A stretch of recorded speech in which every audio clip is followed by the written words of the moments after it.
연구하고 있는 분야는 사실 역사는 아닙니다. 일본 중세에서 현재까지는 일본 문학을 공부를 하고 있습니다.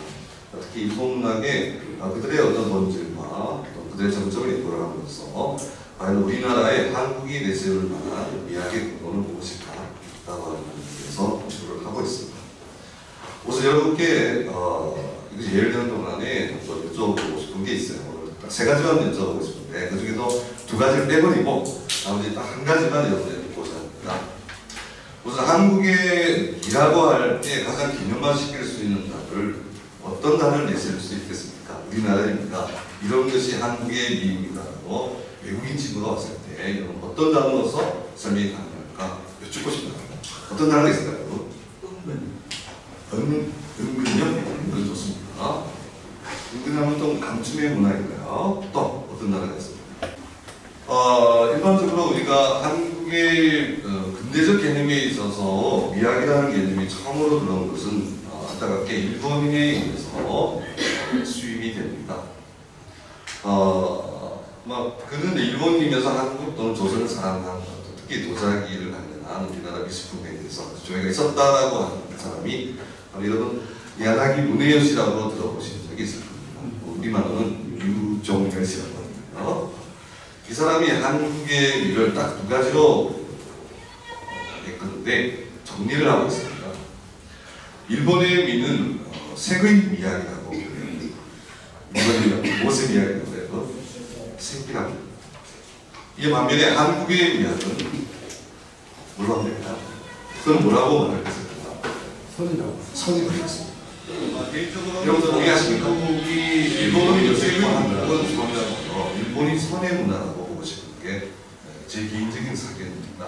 그래서 어쨌든 그의 제자들이 고유섭이라든가 이와 같은 분들이 계속해서 일본 미학의 일본화된 일본 미학의 전통이 계속해서 우리나라에 내려왔고 그 중에 하나가 한국을 나타내는 드러내는 대표적인 미적 개념이 방금 선생님 말씀하셨습니다만은 은근의 미학이라는 거예요. 또 어떤 분들은 멋이라고 하는 분들도 있고요. 또 어떤 분들은 신명이라고 독하는 분도 있습니다.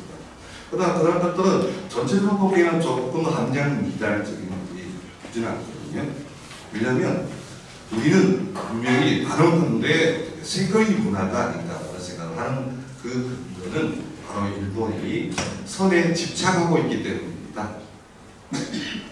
또 한 가지 여쭙겠습니다. 우리나라는 만약에 선이라고 한다면 일본인이나 우리가 좋아하는 선의 개념은 우리 자신도 모르게 자이든 또는 자이지 않든 나도 모르게 학습되어진 어떤 선의 개념이 있을 거예요.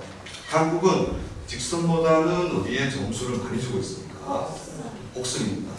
저는 그 자체도 잘못되었다고 봐요. 한국은 절대 곡선 아닙니다. 그렇다고 일본 그들이 내세우는 선은 직선의 문화가 같습니다. 근데 일본을 가보시면 일본의 방 구조를 통해서 알 수가 있어요.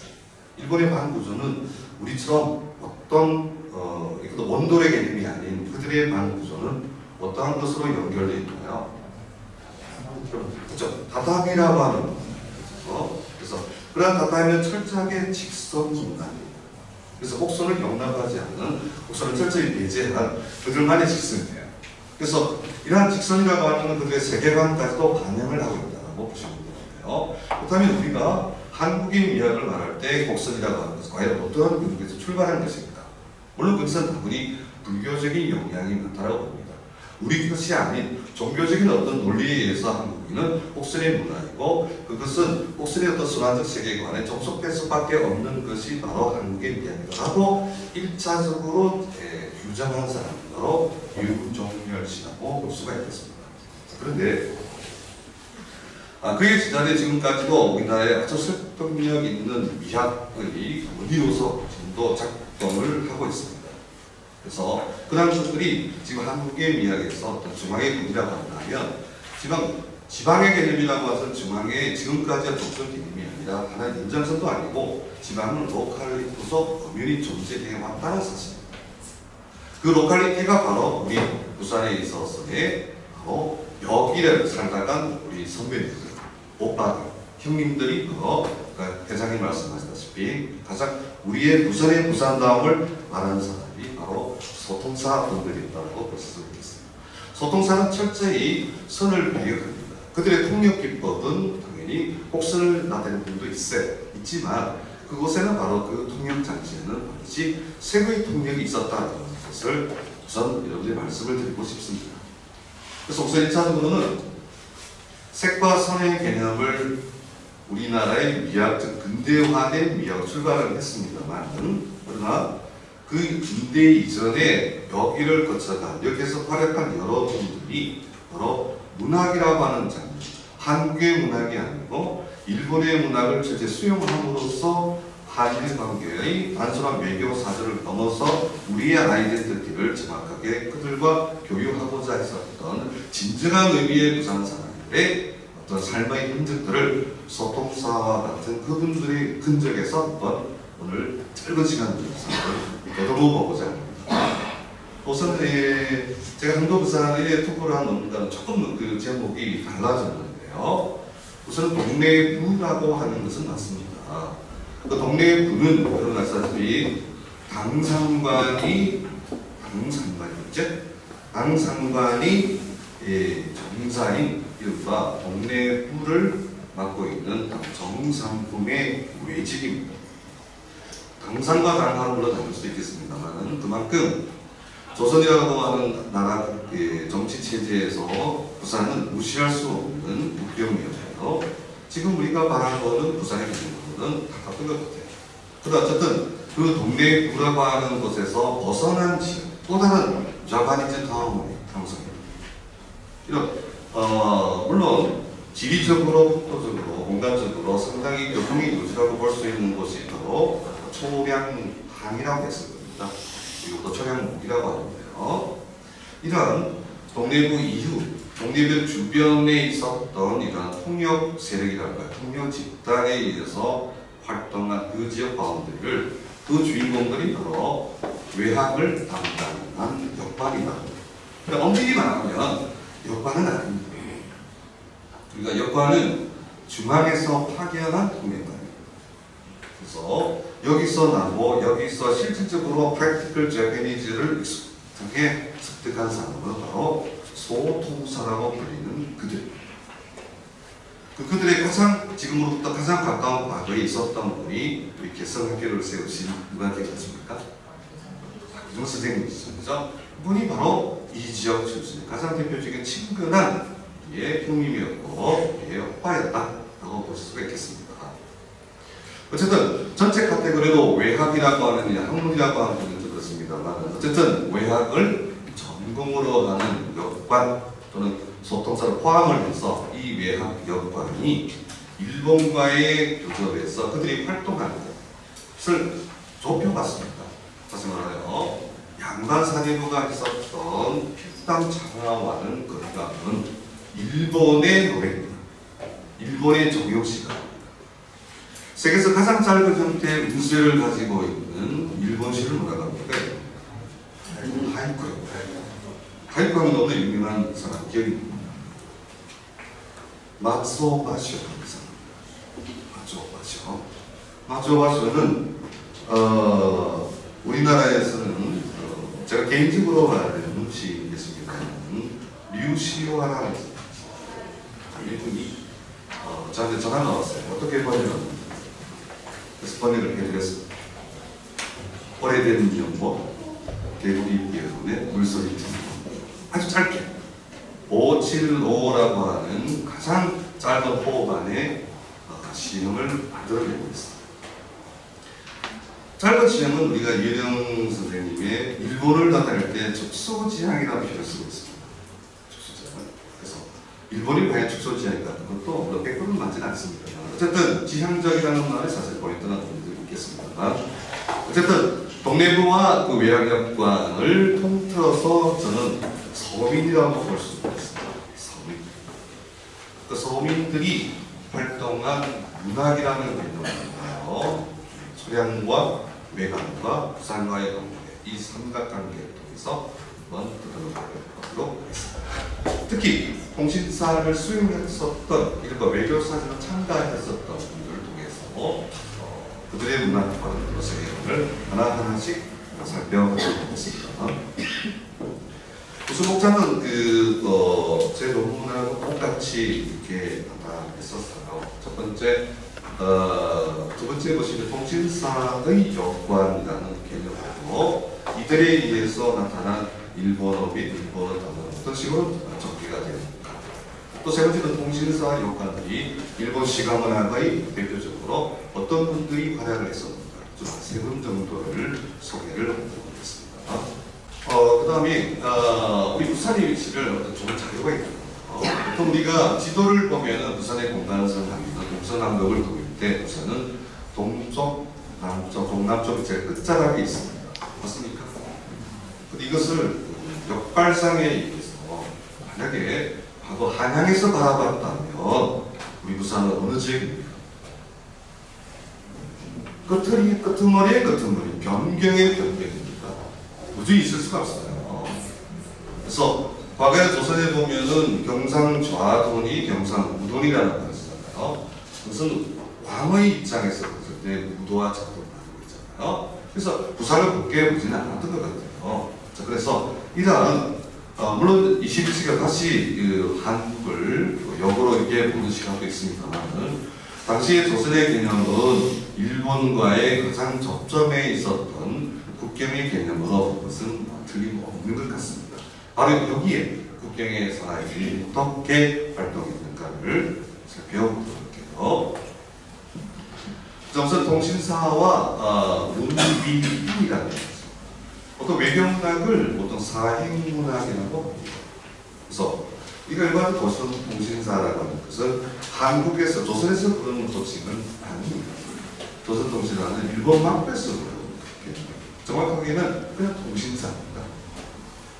또 이런 조선 전국기를 통틀어서 조선 통신사라는 개념으로 조선 정부에서 하견을 한 총 아마 제가 알기로는 한 20회 정도 알고 있어요.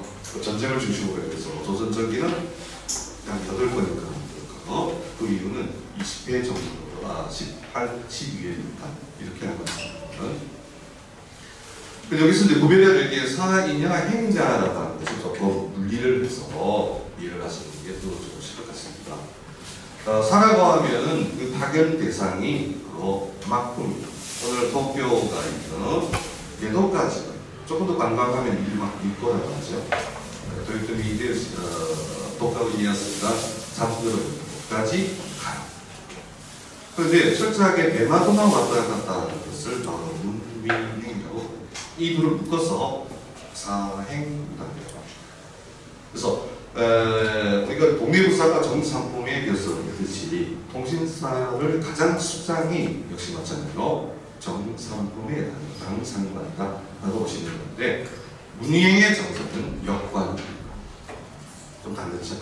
그래서 아까 말씀드렸다시피 국가적으로 나타나는 총 20회의 통신사행문학이고 문희행 같은 경우에는 약 50여 수차례, 54회라고 하기도 합니다만 규모는 작습니다.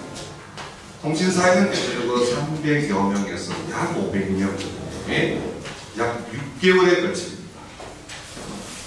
지금 일본에 갔다 오시면은 며칠 정도 걸려요.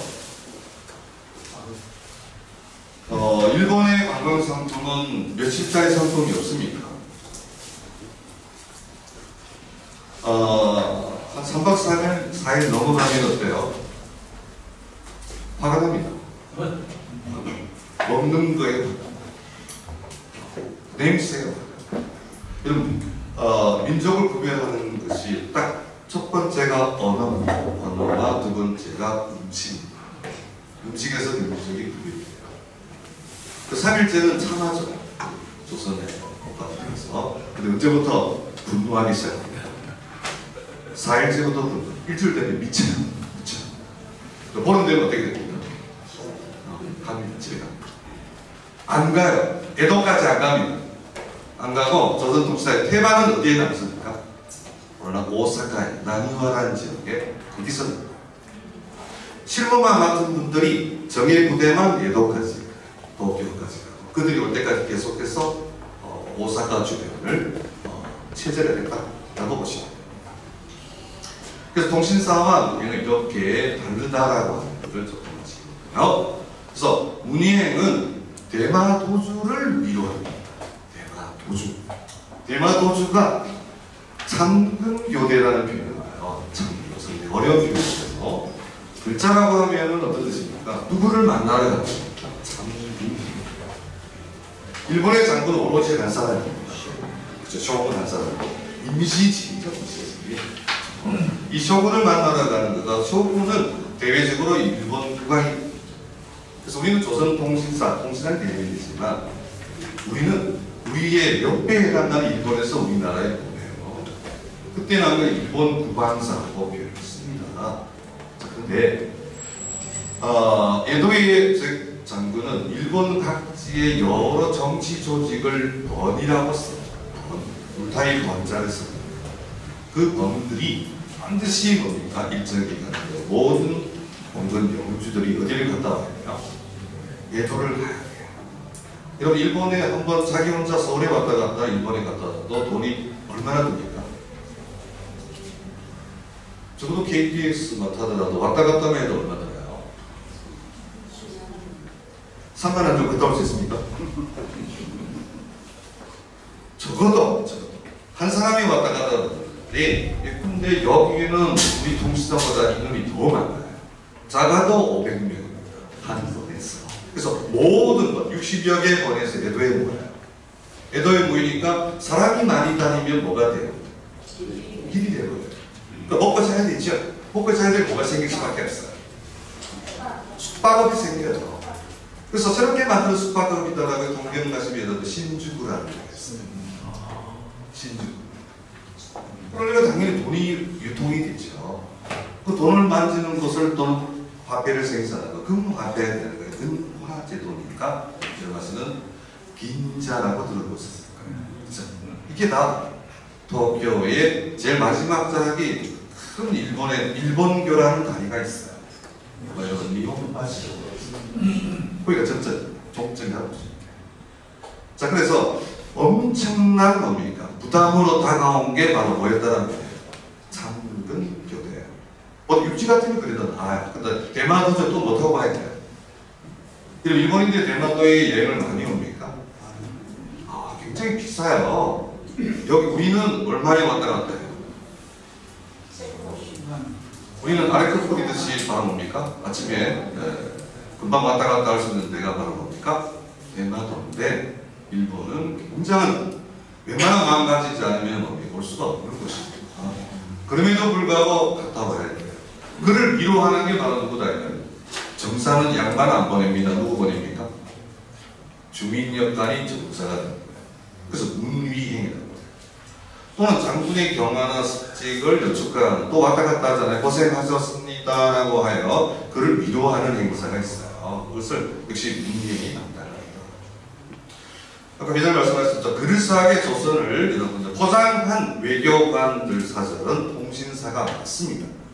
그러나 실무적으로 실제적으로 담당한 것은 통신사가 아니고 누구였다는 얘기죠?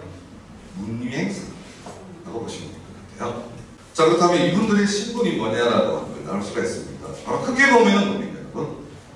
중인이죠. 사실 이거 어불성설이죠. 왜냐하면 조선의 이데올로기가 바로 신분제를 격파하기 위해서 만들어진 나라예요. 신분제는 어느 시대까지 신분제라고 해요?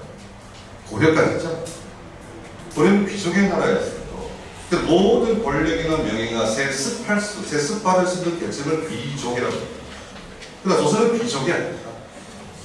조선은 3대에 걸쳐 예컨대 벼슬, 사마시, 이른바 생원이나 진사를 급제자를 보내면 뭐가 되는 거예요?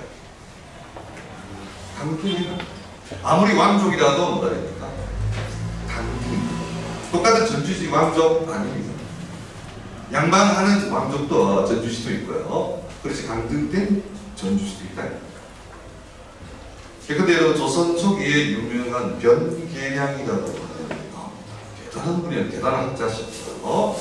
자, 그런데 이 집안이 나중에 어떤 집안이 돼요? 한국의 대표적인 어떤 집안이 됩니까? 역관이 돼요. 그러니까 그분들이 문화적으로 낮았어요? 정말 낮았어요. 양반사가 더 문화적으로 높아요. 일부러 양반 안 해요. 양반 일부러 안 해요. 오시 집안도 맞아요. 현시 집안도 맞아요. 양반 안 합니다. 이미 이 제도가 무능한 것을 알았기 때문에 아주 똑똑한 거죠. 그래서 이들의 문화를 중민이라고 했습니다. 그럼 물론 이제 조선을 출발할 때 양천제도입니다. 어떤 제도라고요? 양인과 천인이 계속 천인은 반대 존재를 했습니다. 그래서 그 양인 중에 받듯이 정말 재화가 점점 없어져요. 그러다 보니까 한정된 이 벼슬자리를 놓고 많은 분들이 경쟁을 하게 됐죠. 우리 조선 해석비들이 하루에 몇 시간 정도 공부를 했다고 합니까? 기본적으로 16시간을 16시간. 천인보다 더 일찍 일어나야 됩니다. 양반의 경제적 기반은 농업입니다. 그래서 그들보다 먼저 일어나서 일과를 정제하고, 그래서 마지막 목소리로 누구를 깨웁니까? 집안 식솔들을 뭡니까? 다 깨웁니다. 무엇을 읽음으로써? 그들의 본인 텍스트를 읽음으로써 논어를 읽고 한시를 짓고 이렇게 된 거죠. 그러나 그러한 것들은 물론 과거라고 하는 시스템을 통해서 전개해 나갈 수 있지만, 그러나 그렇게 하지 못한 집안들은 점점 생업과 관련해서 먹고 살아야 될 길이 있습니다. 먹고 살아야 되니까 나는 사법고시가 행정에 대해서 충분한 자격이 있음에도 당장 먹고 살아야 되니까 어떤 직업을 취할 수밖에 없어요. 어떤 직업입니까? 낮은 직급이죠. 낮은 직급이니까 대체로 갈 수 있는 분야가 어느 분야예요? 그죠? 기술관이라든가, 의관이라든가, 폭력관이라든가, 법률가라든가, 그죠? 회계사라든가, 이런 식으로 진출을 해요. 그리고 이분들은 양반들이야, 여러분, 하인이 있고, 말이 있고, 가마가 있어 조금 먼 곳에 살 수가 있어요. 그렇죠? 그러나 중인들에 해당하는 분들은 대체로 서울에 어디에 살았습니까? 주로 돈이 조금 경제적으로 국민수준이 조금 떨어지는 분들은 남산에 모여요. 아니면은 뭡니까? 인왕산 쪽에 있어요. 자, 이분들 말고, 그러나 대부분의 주민들은 정계층 주위에 삽니다. 정계층 주위에 있어야 출퇴근을 하려고 하면 경복궁에 가야 돼요. 가장 수도에서 가까운 곳에 살아야 돼요. 살아야 되니까 이런 공간적 개념으로 뭐라고 부릅니까? 그들을 중인이라고 부릅니다. 양반도 처음에 동인과 세를 나누잖아요. 그렇죠? 그 동인에서 동인과 남인으로 갈라지고 서인에서 노론과 서로 나누듯이 강을 중심으로 공간성에서 자기들 색깔을 나타내는 거예요. 다시 제가 말씀드립니다. 우리나라의 미학은 서인 절대로 아닙니다. 뭡니까? 색이라고 다시 한번 우리가 시정해야 될 이유가 있을 것 같아요.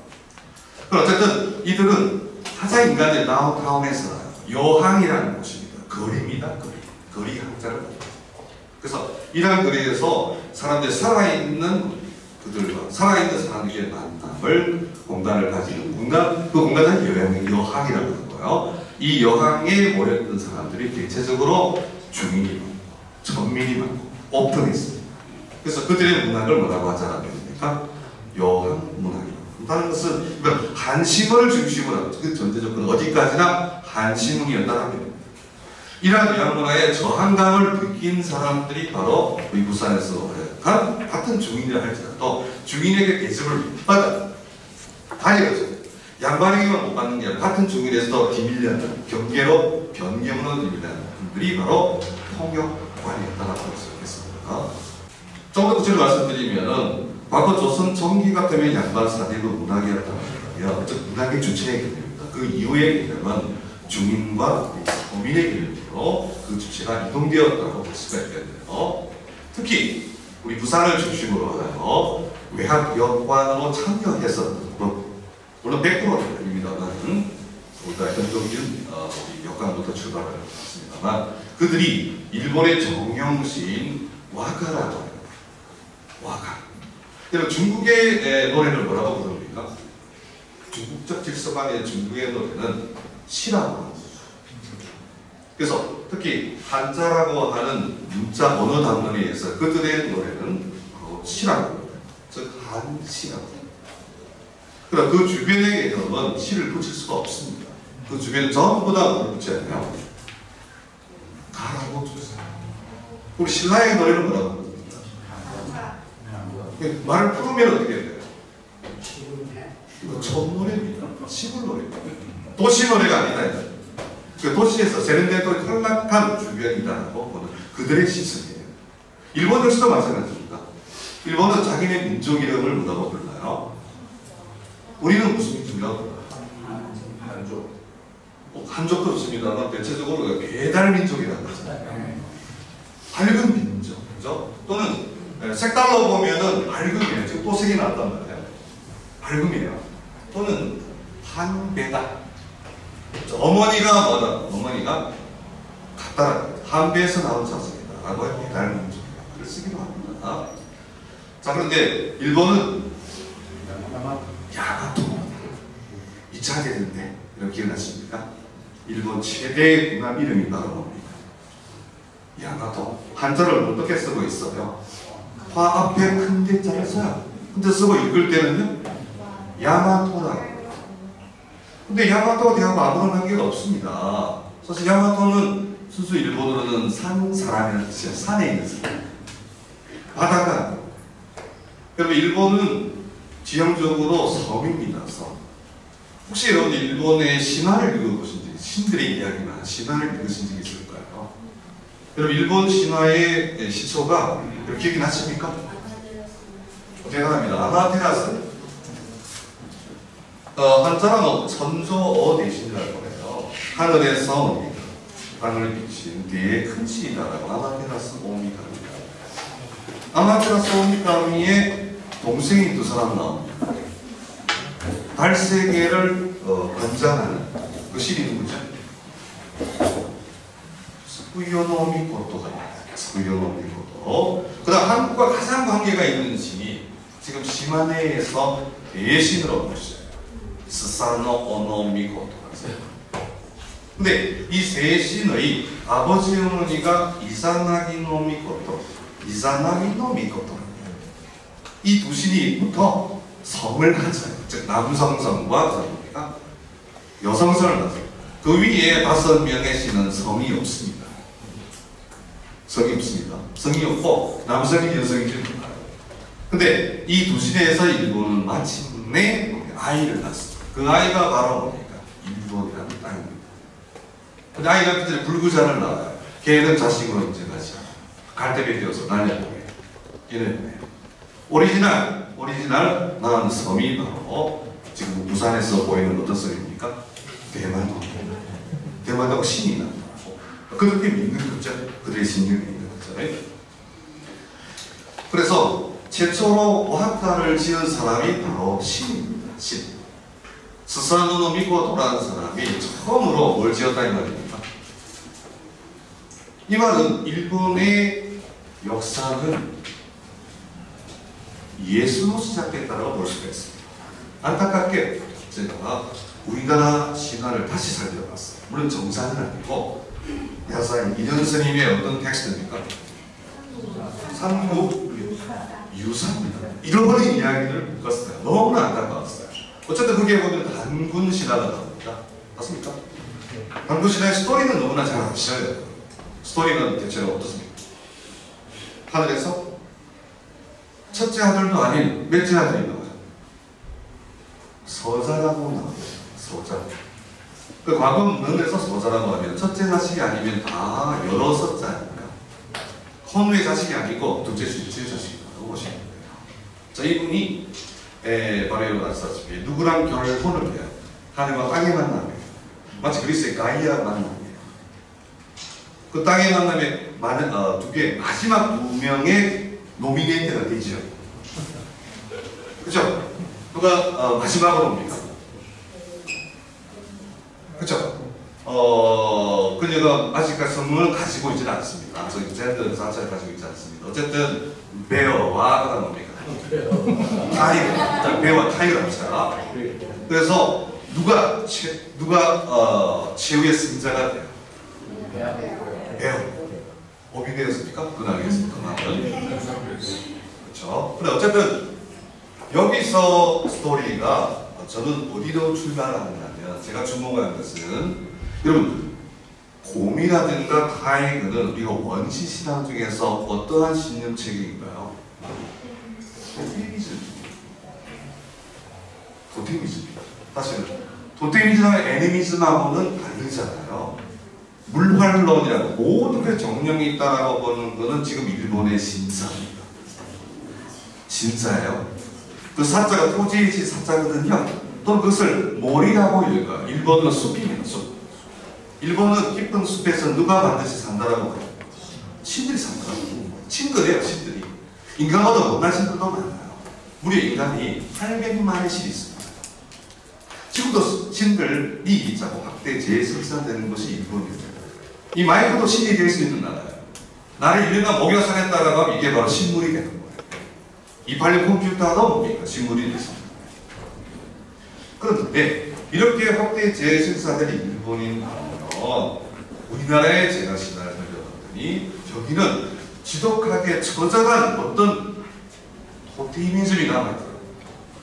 이런 토테미즘과 애니미즘의 가장 극명한 차이점은 어떤 겁니까? 애니미즘은 모든 것이 될 수가 가능성이 열어준 반면 토테미즘은요 유일신입니다. 그 수많은 것 중에 하나만 믿겠다라고 하는 유일신의 감각, 그것이 있는 체계가 바로 토테미즘입니다. 이것이 아직까지 긍정적인 부정적인은 저는 평가를 하지는 못합니다. 그러나 한국이 종교를 수용하는 궤도에 있어서 유일신의 바탕이 어느 나라보다 잘 되어 있다. 고속도로예요, 고속도로. 이런 토테미즘하고 2등은 인정합니까? 인정하지 않습니까? 2등은 없습니다. 오로지 몇 등만 있어요. 오로지 2등 하면은 죄인입니다. 3등은 그 자리에 있어서는 안 됩니다. 근데 제일 마음 편한 사람은 누구예요? 우리가 학교 다닐 때 제일 성격이 좋은 분이 4등입니다. 4, 5, 6등이 공부도 잘하고 인간성도 좋아요. 20등 넘어가면 좀 모자랍니다. 어쨌든 이 1, 2, 3등을 어떤 항상 토테미즘으로 어디로 올라가요? 신분상선 이와 같은 끊임없이 우리나라 신분대로 양반 중위는 상에 가면 끊임없이 뭐예요? 신분상선 알려보죠. 그런데 아까 제가 말씀드렸습니다. 중인이 일부러 뭡니까? 양반이 되려고 잘 안 합니다. 왜냐하면 양반이 되려고 하면 이게 골치 아픕니다. 옛날에 0점을 도모하면 몇 점을 면하게 돼 있습니까? 3점이에요. 조금이라도 예컨대 하이브리드가 숨어있다면 양반 못 돼요. 혼종이 있다면 양반 못 된다. 전부 다 누구한테 따라가요? 아버지 따라가는 게 아닙니다. 이상하게 피만큼 누구 따라갑니다. 엄마가 하이브리드라면 자기는 따블이잖아요. 아닌데 또 그것도 자기 자신만이 과거에 어떻게 공부를 해서 양반이 과거에 합격을 합니다. 그러나 당대로 끝나는 경우도 많습니다. 이런 식으로 말하면 왕따입니다. 여러분 중인들이 아무리 사도가 되잖아요. 중인 출신으로 관가가 돼서 그 지역에 가면 그 지역에 양반들이 계셔요. 그 지역의 양반이 누구예요? 여러분 유향수라고 들어보셨죠? 우리 부산에도 있어요. 부산에 가는 대표 집안 6집안이에요. 그분들 후손이 갖고 있는 거가 부산 동네 향교입니다. 부산에 제일 인간이 사는 데가 어디였다 이 말입니까? 명륜동이에요. 명륜동에 진입하기 위해서 가능성을 열어둔 동네가 그 옆 동네에 가면은 책 서자를 들어가지고 무슨 동네입니까? 서동이거든요. 그 서동에 옛날 요즘처럼 학원이 많았어요. 학원하고 그 다음에 목사집이 많았다 이 말입니다. 그래서 거기에 보면 거기서 열심히 공부해야 어디에 들어갑니까? 동네 향교 들어갑니다. 동네 향교는 국립입니다. 국립은 공부가 좀 어렵습니다. 근데 약간 융통성이 있는 데가 어디입니까? 서원입니다. 그 서원에 스님 찾아가죠. 거기에 무슨 서원이 있습니까? 안락서. 아주 이름 좋습니다. 어떤 서원이요? 그렇죠. 서원 통폐합될 때 제사 기능만 가지고 있다가 학문적 기능이 없어져 버렸어요. 그 서원과 여러분 아시다시피 향교하고의 차이점은 향교는 한국, 중국의 뛰어난 학자를 다 제사를 모십니다. 근데 서원은요, 중국 사람 제사 안 지냅니다. 한국 사람은 지냅니다. 그 조금 달라요. 그러니까 국립학교냐 사립학교 조금 차이가 있습니다만, 여러분 중인의 향교 출신의 서원 출신의 뭡니까 역관이나 중인책도 상당히 많았다는 표현입니다. 자, 그렇게 일단 정리하겠습니다. 예? 그렇죠. 이런 와카라든가 와카는 57577이라고 하는 31글자의 음수이에요. 이것을 인간의 아름다운 몸으로 여러분들 비유를 하기도 합니다. 예컨대 우리 바이올린이나 뭡니까? 이와는 아름다운 몸이에요. 여성스를 침해하고 평안하게 됩니다. 서구적인 미의 기준은 모든 것이 계산이죠. 그래서 무슨 비율이라고 합니까? 황금 비율을 합니다. 근데 일본이나 우리 동양에서는 뭐예요? 황금 비율을 하면은 아름답다라고 합니까? 그런 이유가 없습니다. 크로즈비죠, 크로즈. 머리는 어떤 여인이 아름다웠냐면 우리 동양에서는 작은 머리가 아니라 어떤 머리입니까? 큰 머리. 대두입니다. 부처님도 뭡니까? 익산나 그죠? 이런 데 가면 아주 우스꽝 스게 했잖아요. 그죠? 거기서 그게 바로 여러분 아시다시피 회화 작품을 보더라도 똑같습니다. 우리가 어릴 때 우리가 여러분 그 공부를 미술 선생님에게 강요받았을 때는 원근법을 강요받았어요. 원근법이라고 하는 것은 그 정점이 몇 개인가요? 오로지 유심이 하나예요. 하나를 통해서 크로스해서 뭐 평면에 입체를 담아내겠다라고 하는 것이 바로 무슨 법이에요? 원근법이에요. 근데 아시아에서는 원근을 생각하지 않습니다. 그들이 몰라서는 안 됩니다. 우리는 원점 투시가 아니라 아시아는 산점 투시라고 해요. 즉 포인트가 여러 가지입니다. 그 대표적인 것이 바로 산수 또는 탱화입니다. 그 안에 다양한 우리가 물리적인 세계보다 더 높은 관념의 세계를 재현해 놓은 것이 바로 아시아. 그것을 서구적인 잣대로 재현하는 것은 상당히 위험할 수 있다는 거죠. 근데 점점 일본이 서구를 닮아가요. 와카를 자꾸 줄여요. 이 와카는 역시 여인의 용도. 아까 마일 제가 말씀했습니다만 또는 코카콜라 병 있잖아요. 지금도 그런 병이 없습니다만 그 병 자체도 아름다운 비율에 해당하는 여성의 몸을 메타포하고 있다고 볼 수도 있고요. 어쨌든 이 와카는 57577이라고 하는 음수입니다. 여러분 중 한시를 하는 선생님이 계십니다만 인간이 가장 자유롭게 호흡할 수 있는 게 5음과 7음입니다. 또는 7호조가 많거든요. 예를 들어 우리가 대체로 회자되고 있는 노래 중에 우리 김소월 선생님의 시가 어떻게 나옵니까? 그렇죠? 보면 5,7조, 7호조에 7호조에 쓸 때 굉장히 카타르시스를 느껴요. 굉장히 자연스럽게 된단 말이에요. 나보기가 역겨 가시는 그렇죠? 자연스러운 누가 그것도 아닙니다. 그렇죠? 말없이 뭡니까? 모래 들기. 그렇죠? 5,7조, 7호조 이렇게 그 가락이 형성이 돼요. 이랑 7호조 한문도 마찬가지입니다. 여러분 대체로 그것이 기승전결로 연결되어 있다면 뭐라고 합니까? 우리는 걔네들의 시를 뭐라고 볼까요? 절구라고 합니다. 절구. 절구도 다 전제 조건이 있어요. 그래서 5원을 할 거냐? 그 다음에 조금 더 의미는 7원을 할 거냐? 길게 들어가면 6이라고 하잖아요. 그럼 어쨌든 그것도 다 5원이면 7원이라는 거죠. 한국과 일본과 중국은 다 호흡기관인데 비슷하다. 라고 보시죠. 거기서 일을 느끼는 거예요.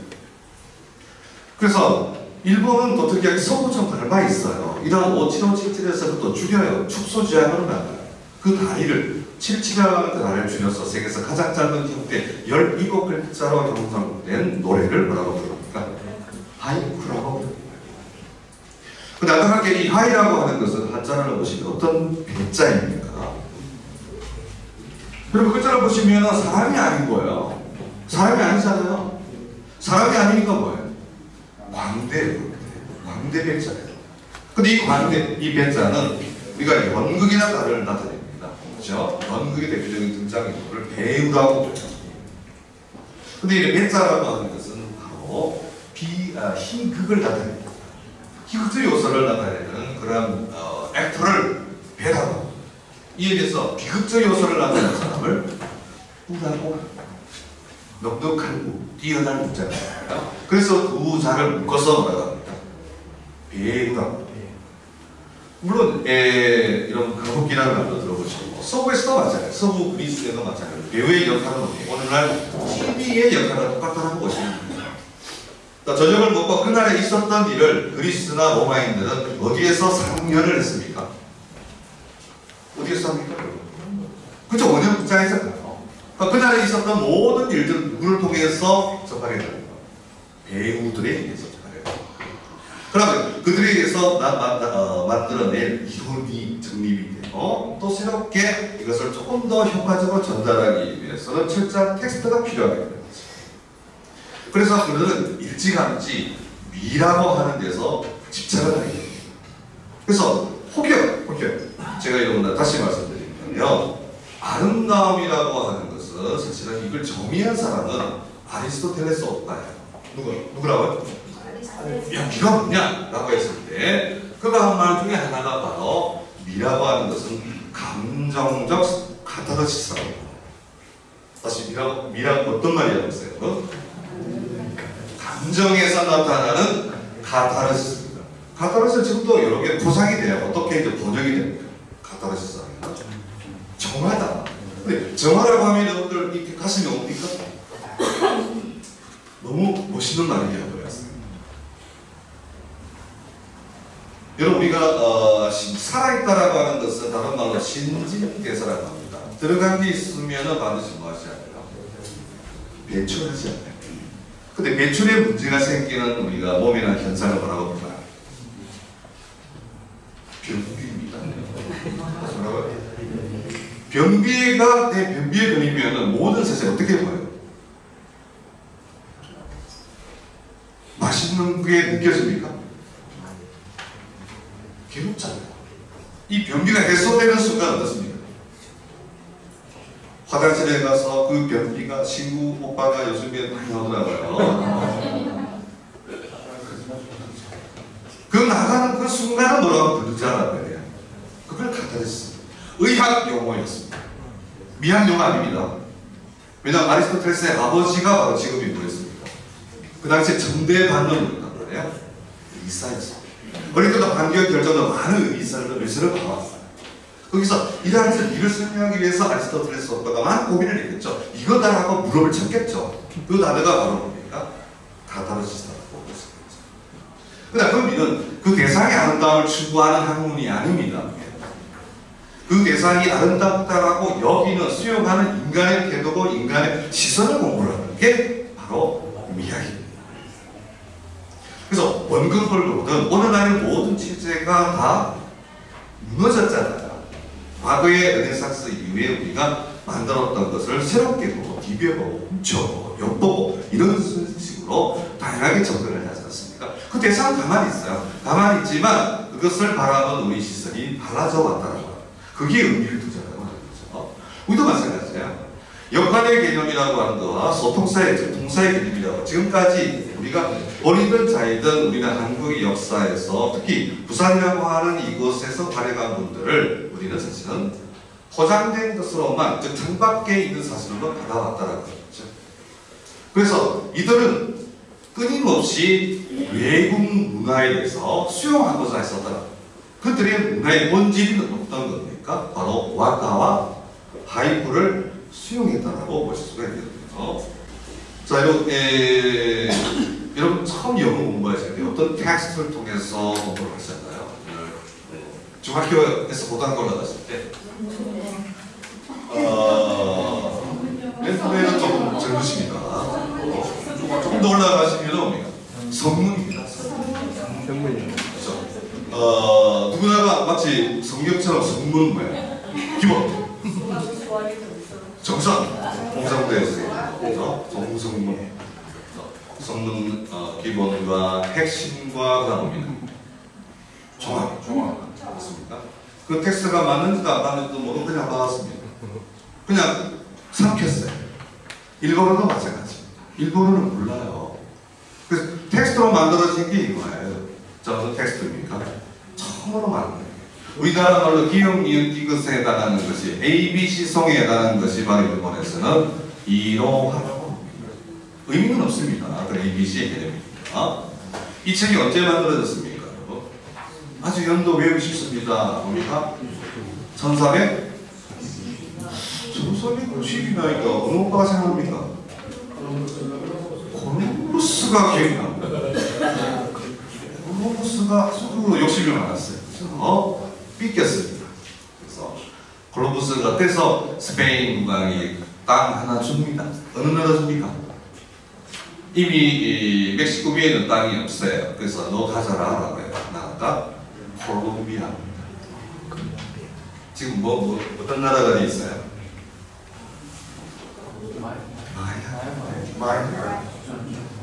마약? 그 정상이에요. 자, 근데 1491년 이때 잘 나가던 오빠, 공부 잘했던 오빠, 모범생 오빠, 어느 임금입니까? 성종. 옛날 왕들 참 일 많이 했어요. 일반 선비들도 뭡니까? 16시가 왕들은 노유제 걸릴 거예요. 여러분 중에 만약에 공부만 잘하는 사람만 있으면, 중심만 있으면 그거 미쳐요. 내가 왕이고 다 바로만 하면은 뭡니까? 이거 골치 아픕니다. 그 중간에 조금 놀 수 있는, 그죠? 조금 뭔가가 공부만 해서 그 인생이 아니다.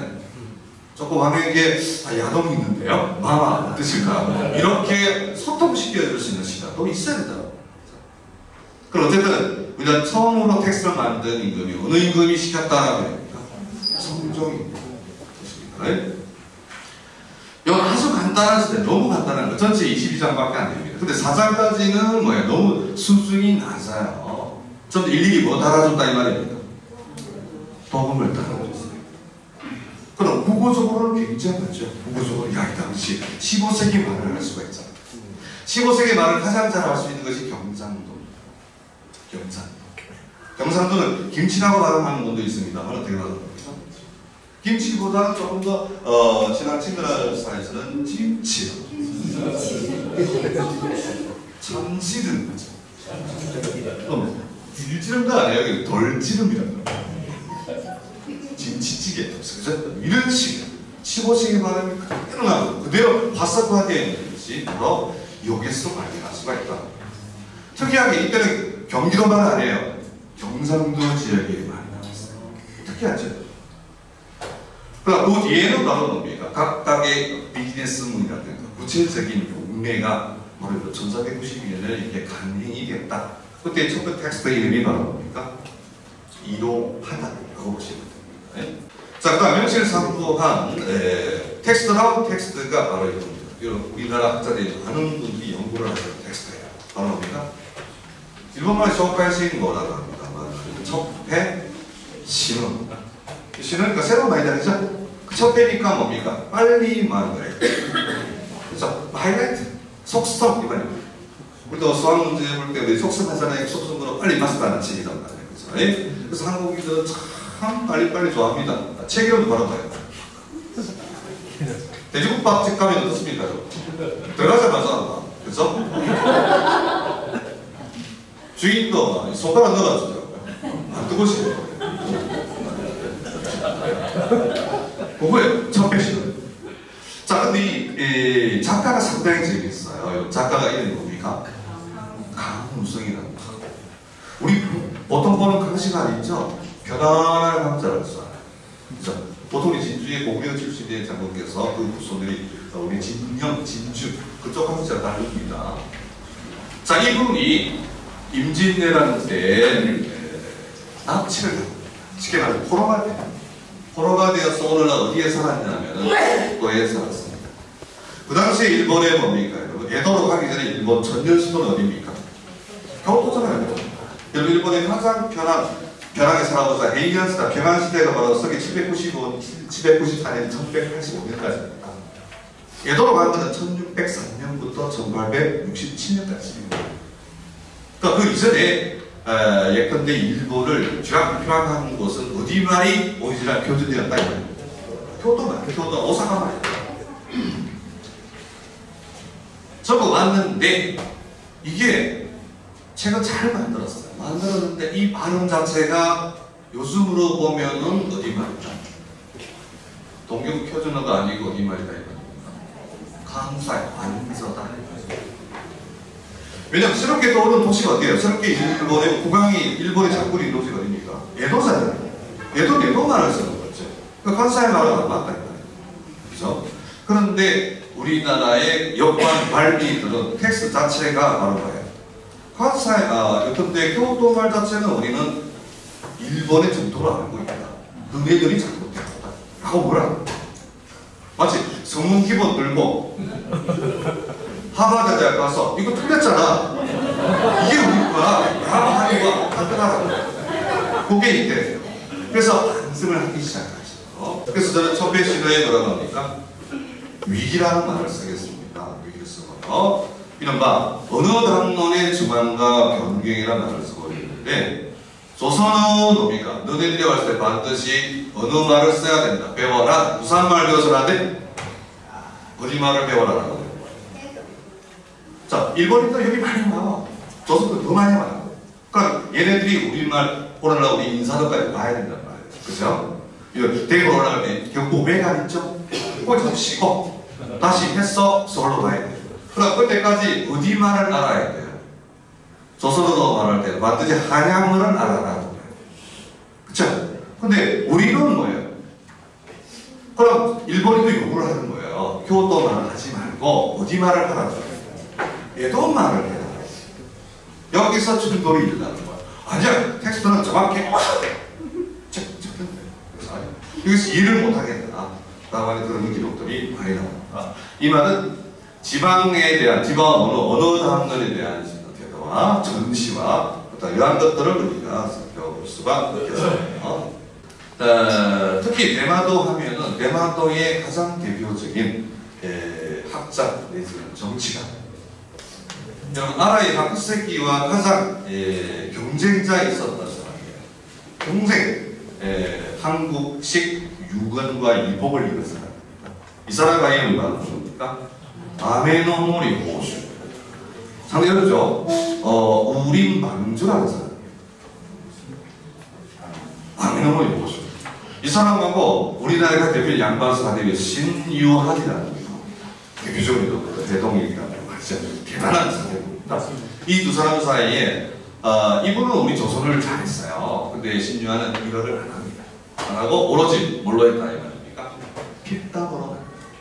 그러면서 물어봐요. 언제씩 May I ask 하면서 물어봤어요. 뭐라고 그랬습니까? 이렇게 물어봤다니까요. 특전이죠. 일본말을 배우면 몇 달이면 되겠냐? 너희들만 몇 달 마스터할 수 있겠어? 라고요. 자, 그랬더니 걸작입니다. 아메노모리 호슈가 뭐라고? 중국어는 몇 달이면 된다? 그렇죠. 조선어는 뭡니까? 1년 됐습니까? 그런데 너네들 일본말은 너가 아무리 똑똑한 아이라도 다 배우려면 몇 년 걸리더라 했는데 3년이 물론 일본어를 하시는 분들 많아요. 지금도 마찬가지예요.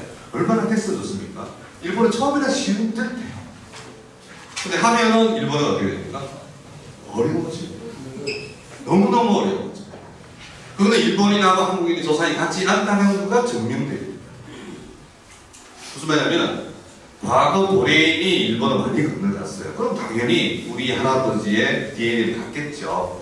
그러나 그거는 일본의 전체 일본의 영향을 줬을 뿐이지 뿌리가 같은 것은 아니다라는 겁니다.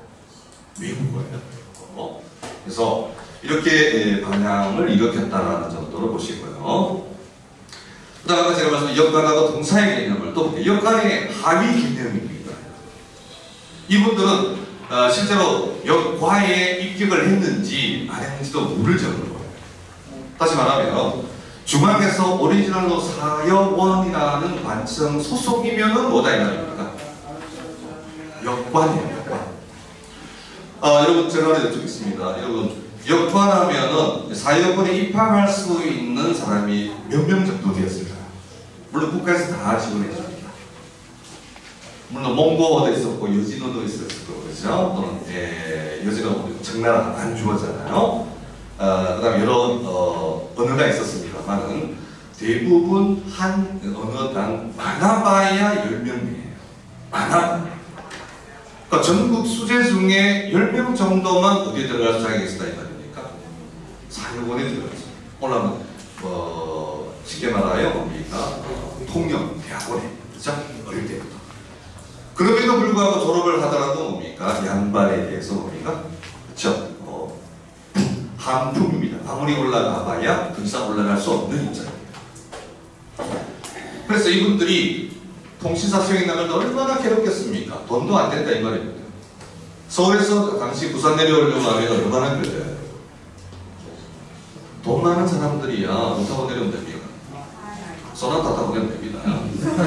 근데 보통 사람들은 뭐 해야 돼요? 그렇습니다. 돈 많은 사람들이야 뭡니까? 가다가 배가 고프면 어디 가면 돼요? 돈 많은 사람은 그 주만 맞습니다. 사설, 그죠? 유흥업소가 나는 공무원이 들어가시는 곳에는 원이라고 합니다. 원. 우리 서울 내려오면 조치원 들어가죠. 아주 시설이 형편없는 것이에요. 여러분 기숙사 밤이 맞습니까? 없습니다. 그럼 어디 갑니까? 담 넘어서 내려. 편의점 갑니까? 그 중간에 주말. 그죠? 이렇게 어떻게 내려왔어요? 한 달 만에 내려왔다 이거입니다. 하기 싫잖아요. 그죠? 그때 바로 부산에서 나고 자란 분들이 실제로 뭡니까? 일본인과 교류를 해서 익힌 분들이 계세요. 그분들이 바로 이 부산 초량의 주인. 그분들 시골이 너무 낮아서 역과에도 입격을 못해요. 갈 자격도 없단 말이에요. 바로 그런 분들을 특히 뭐라고 부르자 이 말입니까? 소통사라고 하죠. 소통사. 물론 상통사는 있습니다만 가장 낮은 직급의 소통사라고 하자고 보시고. 안녕복 장군은 이제 현대의 이제 장군대라고 했었고요. 원래는 뭐 하시는 분입니까? 그렇죠. 노름이죠. 요즘으로 말하는 뭡니까? 그렇죠. 기관 담당입니다. 엔진, 그 배입니다. 그래서 뭐 아주 배에서도 어떤 계층이에요? 가장 뭐예요? 낮은 계층이죠. 낮은 계층. 그런데 이 소통사는 아닙니다만은 뭘 잘했다라고 돼 있어요. 일본어를 잘했다. 그것도 아주 잘했다. 그럼 그분이 일본어만 잘한 게 아니고 뭐도 잘했다는 거예요. 한글. 우리나라 얼마나 머리가 좋습니까? 어릴 때 텍스트를 뭘 공부해요? 천자 공부하시잖아요. 유치원생들 천자 공부해요. 초등학생 때 뭐 공부합니까? 그죠? 동문선설이니 경문용이니 그죠? 이런 것들을 그것만 해도 그 문장 구조만 하면 다 읽어낼 수가 있어요. 어쨌든 프랙티컬한 일본어를 몸이 익힌 분들을 소통사라고 하겠습니다. 자, 그 다음에 아까 제가 와카와 하이쿠를 했는데 특히 이 두 작품 글자가 잘 안 보일 수도 있습니다만 이때 이명화라는 사람 주민 역관이 나옵니다. 이때가 몇 년도입니까? 1764년. 자, 이때 일본에 건너가서 일본인과의 필담 중에서 당한 것 같은 시를 적은 거예요. 그래서 제가 이제 번역을 했습니다. 번역을 해서 제가 뭐라고 했습니까? 지금 575의 음을 억지로 맞았습니다만은 무심한 달미 그런 건가? 그죠? 언제 울었던가? 뭘 말하라고 해요? 두견세. 이런 우리나라 문학에서 두견세가 소재로 잘 나옵니까? 나오지 않습니까? 많이 나옵니까? 두견세가 많이 나와요? 그렇죠? 두견세는 긍정세법비가 아주 부정적으로 가요. 부정적입니다. 저성의 소식을 가져오는 새예요. 이런 집에 하투죠, 하투. 하투에 가면 몇 월달에 적용입니까? 그리고 하투가 바로 일본 문화의 대표적인 문화 코드입니다. 거기 일본 다 들어가 있어요. 4월에 나옵니다. 언제 나온다고요? 여러분 4, 5, 7 들어갔잖아요. 4월에 어떤 계절이 나옵니까? 그 새가 두견세.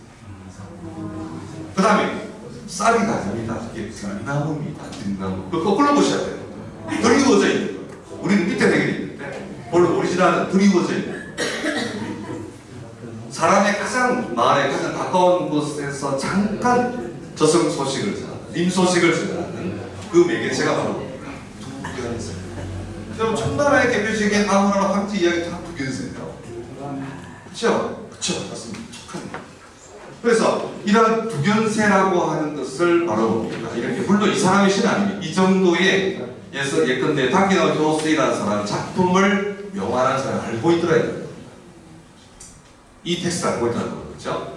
물론 이 텍스트는 일본의 가장 대표적인 지금도 카드 놀이를 연습하다 해요. 백인 일수라는 그 85번째 작품입니다.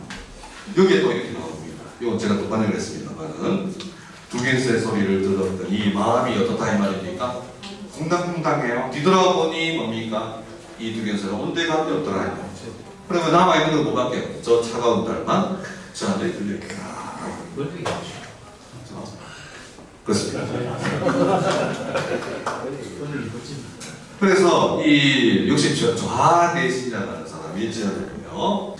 자 여기 보시면 뭐 두견세가 어떻고 저떻고 하는 것은 제가 넘어가도록 하겠습니다.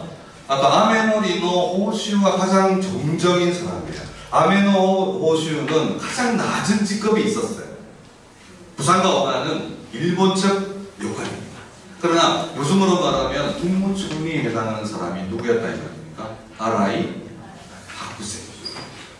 이 사람이 더 이상 통신사 오지마 장군에게 보고합니다. 통신사 오지마라고 하는 가장 근본적인 이유가 바로 뭡니까? 일본어입니다. 언어 단문입니다.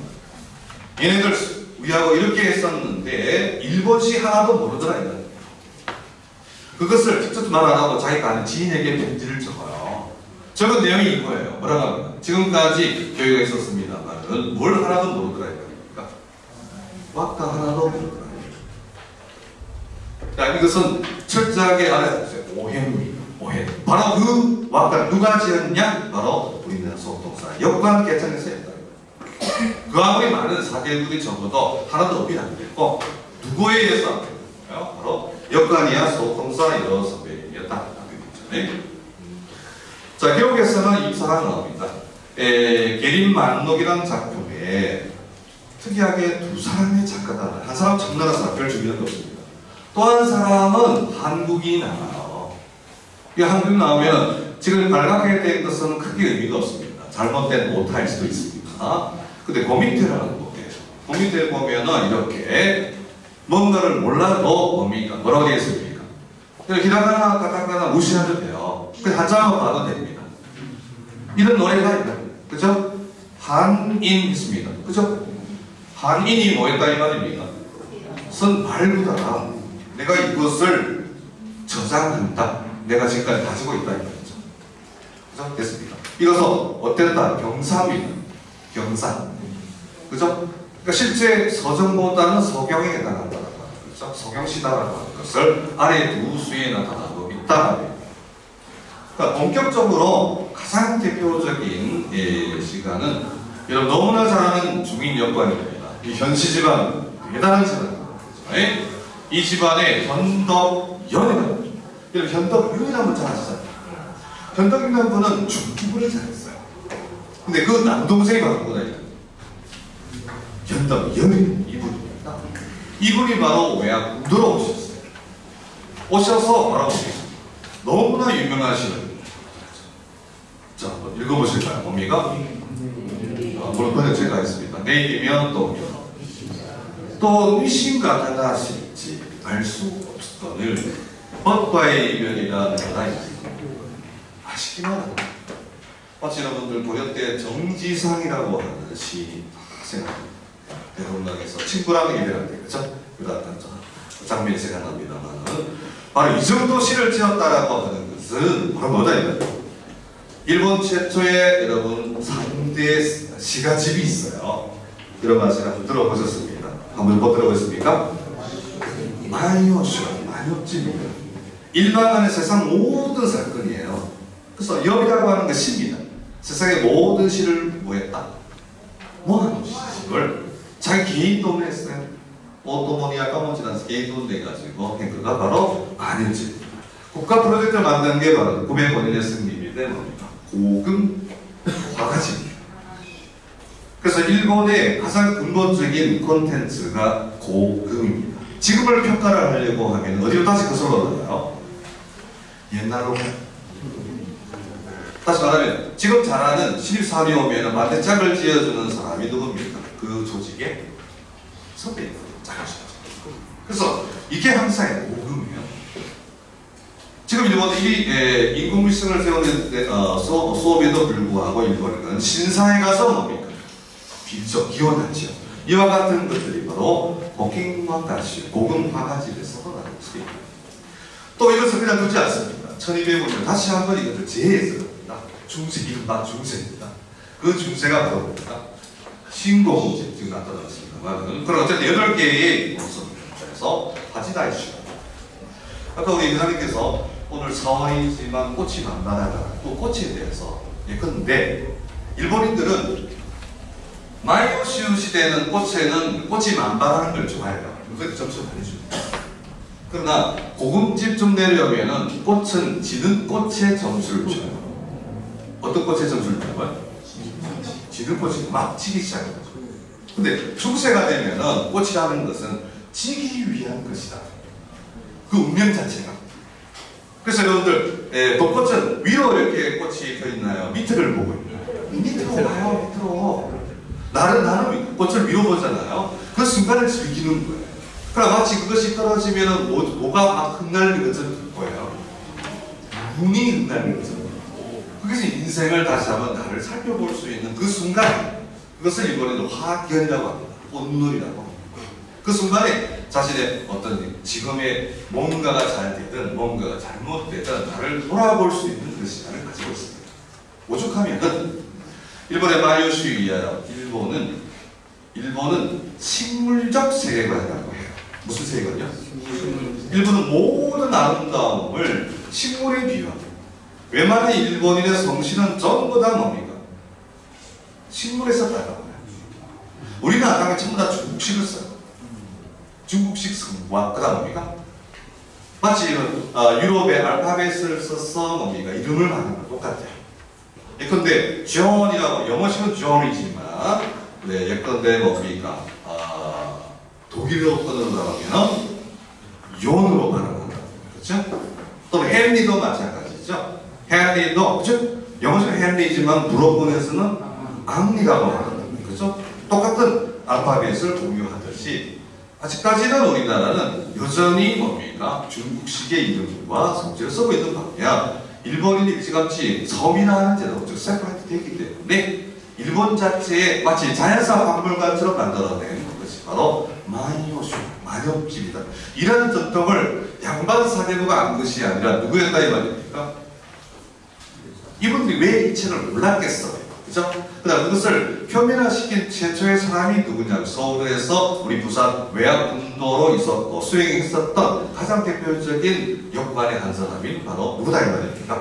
현덕연이라는 분입니다. 아마 홍시사 이 사람이 아마 최초의 그 작품을 남긴 분이 아닌가라는 생각이 듭니다. 자, 그 다음에 아까 제가 변계량이라고 했습니다라는 변신하고 이분이 나옵니다. 누구나 변문규라는 분입니다. 자, 이분은 역시 와가 하이브를 남기고 있는데요. 이분은 좀 자세히 보십시오. 아까는 순수하게 히라가나가 썼는데 이분은 뭐만 써요? 아주 간단히 써요. 나는 일본 거는 일본어를 하지만 일본어는 쓰지 않을 거야. 나는 오로지 뭐만 쓰겠다 이 말입니까? 한자만 쓰겠다. 이렇게 만들어놓은 한자, 이렇게 쓰는 기법이 바로 아까 만엽집 들어보셨죠? 그 만엽집이 이렇게 음참한 거예요. 마치 우리나라 같은 건 언제 어느 시대예요? 신화시대에 향찬하잖아요. 그죠? 이렇게 쓰는 거예요. 그럼 이거 해석을 했더니 이게 원래 일본어 해석입니다만 여기에 가장 대표적인 거 봄 하면은 지금 우리는 어떤 일본에서는 가장 봄을 나타내는 꽃이 어떤 꽃입니까? 벚꽃이잖아요. 그죠? 당시 일본 고대에는 벚꽃은 일본이 아니에요. 수입이에요. 그 당시 일본의 봄을 상징하는 꽃은 요겁니다. 바로 뭡니까? 매화. 이 매화가 사쿠라, 즉 벚꽃으로 대체가 되기 시작합니다. 그러나 어쨌든 이 사람은 마이를 숙사했기 때문에 여전히 벚꽃에 점수를 주지 아니하고 뭡니까? 무에게 평가를 하고 있습니다. 매화에 평가를 하고 있다라고 보는 거죠. 자, 해마가 본단입니다. 요시노라고 하는 일본의 고대가 정권이 있었던 곳이에요. 나라시, 나라. 요시대 피었던 깊은 산 벚꽃. 땅에 있는 벚꽃은, 일본의 벚꽃은 우리처럼 웅장하게 큰 벚꽃이 없었습니다. 산이 아주 키가 작은 그곳이 바로 뭐냐? 일본 벚꽃이라고 보시면 되죠. 자, 누군가가 표현했습니다. 그 행여나 지금도 뭐가 가만히 있을까라고 하는 거죠. 아주 기가 막히게, 그죠? 이거는 일본의 시상보다는 중국적인 마인드가 그대로 중국의 한시의 개념 자체 그 세계를 꿰고 있는 분이 누구였다 이 말입니까? 경문교라고 소법사다라고 보시면 되겠습니다. 자, 그래서 이분은 히라가 전혀 안 쓰지만 하나만 하이쿠는 하나만 한자만 넣었었어요. 한자만 히라가나를 썼어요. 나머지는 봅시다. 자, 번역을 했더니 울음소리 그다음 뭡니까? 님소식 말씀이죠. 어떤 세 또 나옵니까? 두견세더라. 네? 소식을 전한 메신저로서 우리가 두견세를 이렇게 선택하고 있거든요. 자, 그다음에 박덕원이라고 합니다. 이분도 사실은 이분에 대한 기록이 잘 안 나와요. 여러분 다시 중인 이하의 경우는 우리가 다음에는 중인까지 많이 나오는데 그게 잘 안 나옵니다만 어쨌든 이분이 일본에 가셔서 남긴 게 있습니다. 자, 예를 들어서 태평파도다. 그 다음 그랬습니다. 신전의 겨울 경단. 경단은 뭡니까? 떡이잖아요. 그죠? 그 다음 정상을 달래요. 물론 원어는 이랬습니다. 원어는 제가 했어요. 태평도다 이 말입니다. 여기에 떡이라고 하는 일본의 떡은 웬만한 종갓집에는 떡을 1년간 뭐예요? 신전에 나타나요. 그러면 그 떡이 1년간 있으면 그 가장자리가 어떻게 돼요? 먼지라든가 곰팡이나 쓸잖아요. 그죠? 쭉쭉쭉 갈라지죠. 그거 다 걷어내고 정월 1월 아침에 그것을 끓여요. 다시마 넣고 그것이 바로 일본 떡국입니다. 그게 일본 떡국. 그거 잘못 먹으면 죽어요. 떡 한 개가 된다. 우리는 뭘 합니까? 우리 그러면 막 화를 내잖아요. 그래서 우리는 어떻게 합니까? 떡국을?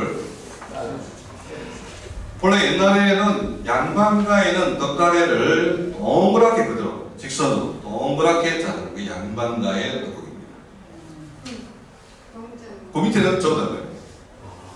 비스듬하게 혹여 작년까지 비스듬하게 했다면 다음에는 바로 잘라요.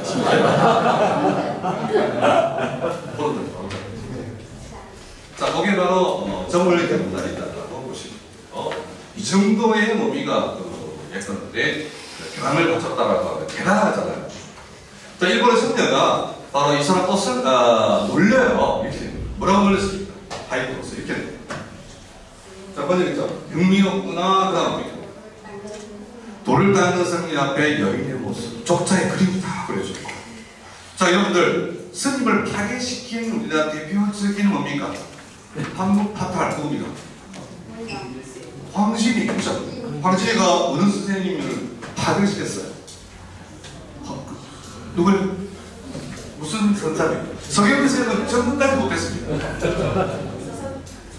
무슨 선사입니까? 초옥한 전무 선사님이 계시잖아요. 그죠? 그거예요. 초이 선사, 초이는 못 자고, 그죠? 어쨌든 이렇게 했더니 박덕원이 뭐라고 합니까? 제가 뭐랍니까? 너나 울리지 마. 이렇게 합니다. 조선과 일본, 그럼 한 가지 마음이 있어요. 그런 건 아쉬워하지 말고 뭐 하러 가자 이겁니까? 다른 분이랑 가자, 영화를 보러 가자 라고 따끔하게 이렇게 만드는 게 바로 위트를 옮겼다는 얘기죠. 또 하나 더 있습니다. 뭐라고 했습니까? 완연한 봄날 대나무 마디마디 맺힌 미스 됐습니까? 언제나 맺잖아 그대의 깊은 마음. 오죽하면 이렇게 했어요. 자신의 이름을 들이댑니다. 뭐라고 했습니까? 자기가 지었다 이 말입니다. 조선 뭡니까? 노화. 본래 옛날 호를 지으면 뭐예요? 정상인 호를 안 하잖아. 자기가 항상 모자라다.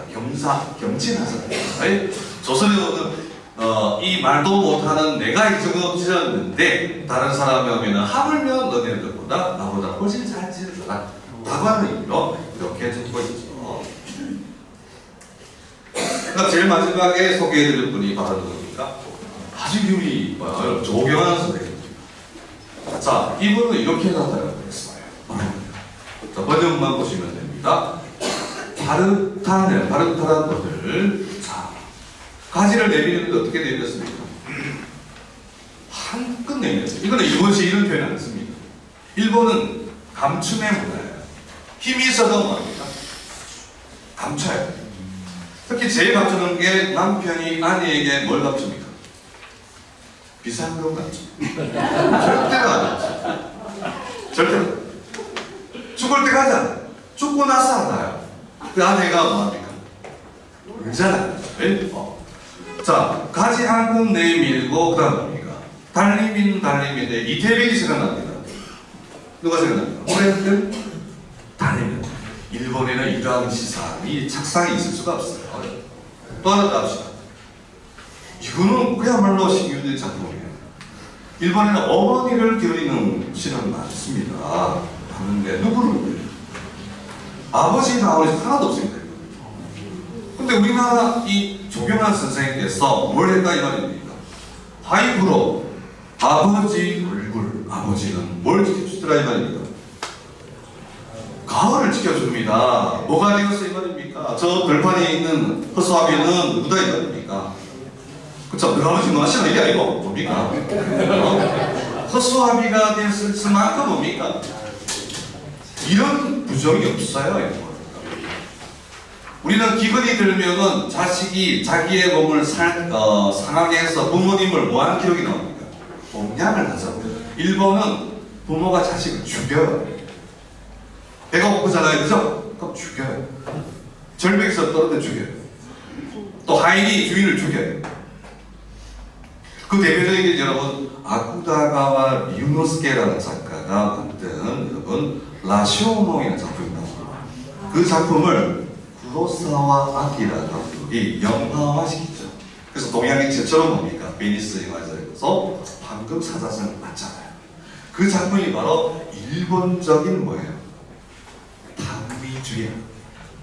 그래서 있을 수가 없는 우리 조선인의 마음으로서 농장주의 마음으로 할 수가 없어요. 서양인들은 이해를 해요. 서양인은 철저히 부자와 자식의 관계는 뭡니까? 왼수입니다. 왼수예요. 여러분, 제우스가 어떻게 태어나면 제우스가 누굴 죽여요? 아버지를 죽여요. 우라노스를 죽여요. 누구 말 듣고? 엄마 말 듣고. 그쵸? 그쵸? 제거의 역사예요. 자식이라도 제거시킨다. 근데 우리는 낫다. 근데 이것을 조경환 선생님께서 다음과 같은俳句를 남기셨다라고 해요. 자, 들어가겠습니다만 어쨌든 문자 중심의 사행문학을 실제 양반 사대국가들의 그러한 허물들을 벗어버리고 실제의 문학 주체로서 재등장하는 것이 바로 주인 이하의 많은 통역과 여러분이었다는 것이죠. 무엇보다도 이들은 일본 문학의 수용에 아주 적극적이었다고 말씀을 드릴 수가 있고요. 그 다음에 제일 먼저 빨간 한번 보겠습니다. 특히 우리 동네부 소속에 위하여는 아까도 말씀드렸습니다만 서울대 중인문화에서도 참여치 못하고 배제되었었던 그들은 이른바 주변의 문화인이었고 그들이 드러내고 싶어도 마음대로 놓고 할 수 없는 개인적 차원에 머물렀어야 했었다라고 하는 거죠. 자, 그럼에도 불구하고 그들은 훌륭하게 통신사든 문의행위든 그들의 역할은 충분히 해내었습니다. 그 와중에 그들이 공부를 하고 수용을 했다는 것이 일본 전통주의 와카와 뭡니까? 하이쿠라고 하는 그들의 컨텐츠를 읽었다라고 하는 거죠. 이것은 또 다른 의미를 나타냅니다. 조선의 유교 이데올리가 한문화를 강조했다면 이른바 일본 문학의 개념이라고 하는 것은 전무했다는 거죠. 있을 수가 없었다는 거죠.